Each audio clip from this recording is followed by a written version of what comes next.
And hello, good day. So our professor given us the task na i-code itong OOP na bagong topic namin. So now, let us proceed to our coding. First, of course, yung goal ng ating programming, which is mag-collect ng student's name and 3 scores para makita ang kanilang average. So first, let's put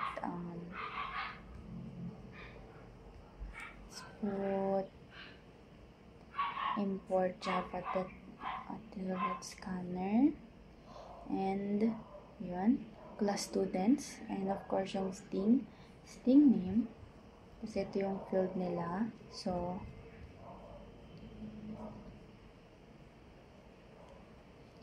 ayan, and quiz scores hold exactly 3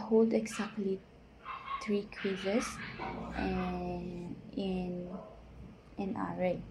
So ang constructor natin is yung public students string name, integers, quiz scores.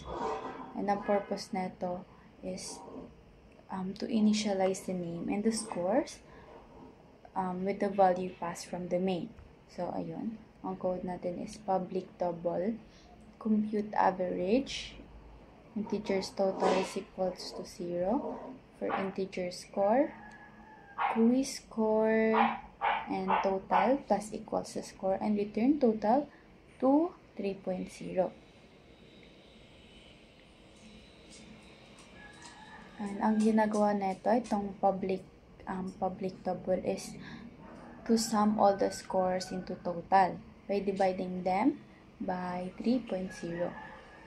So para ma-produce nila yung double average using 3.0 para ma-ensure yung floating point ng ating division instead na integers division. So ayun, now let's put display info.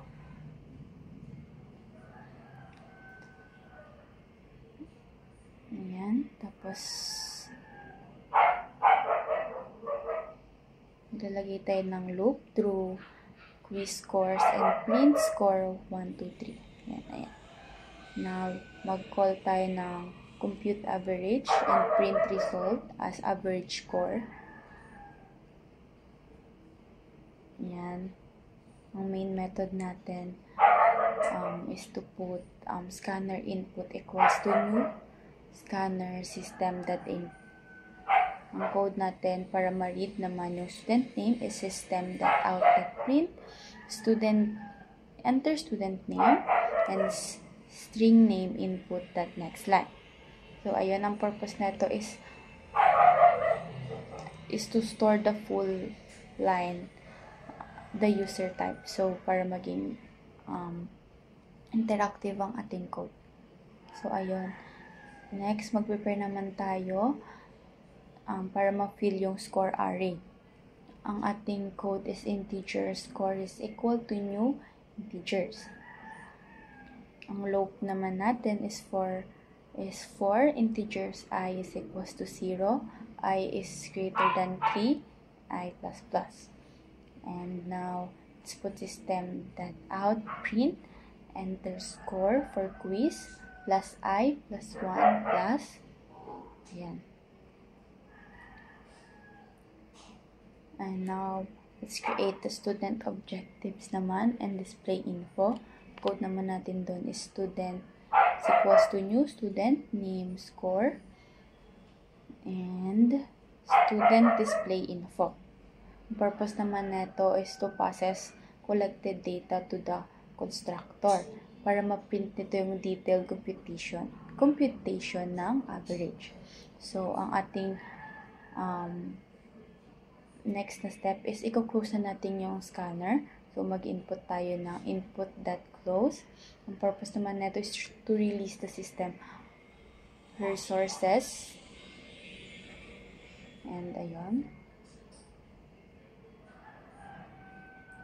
And ayun, let's try na to run our program. So, As you can see, nag-run ang ating program. And, mag-input na tayo ng name. So, ang ilalagay natin name is, of course, ang name natin. And any score, bala na kayo kung anong score ang gusto nyo. And ilalabas niya yung average ng ating program.